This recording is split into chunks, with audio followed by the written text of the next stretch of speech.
Voice of America Washington से news minute के साथ मैं हूं आयशा खालिद। फिलीपींस में कम से कम 27 अफराद की अमवात का बायस बनने वाले समुद्री तूफान की शिद्दत में कमी आ गई है।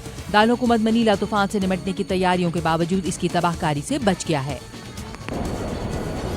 हांगकांग में हुक्काम जमहूरियत नवाज मुजाहिरीन के आखिरी ठिकानों को भी खाली कराने की तैयारियां कर रहे हैं। इसके बाद 2 माह से इंतखाबी इस्लाहात के लिए जारी मुजाहरे खत्म हो जाने का इम्कान है।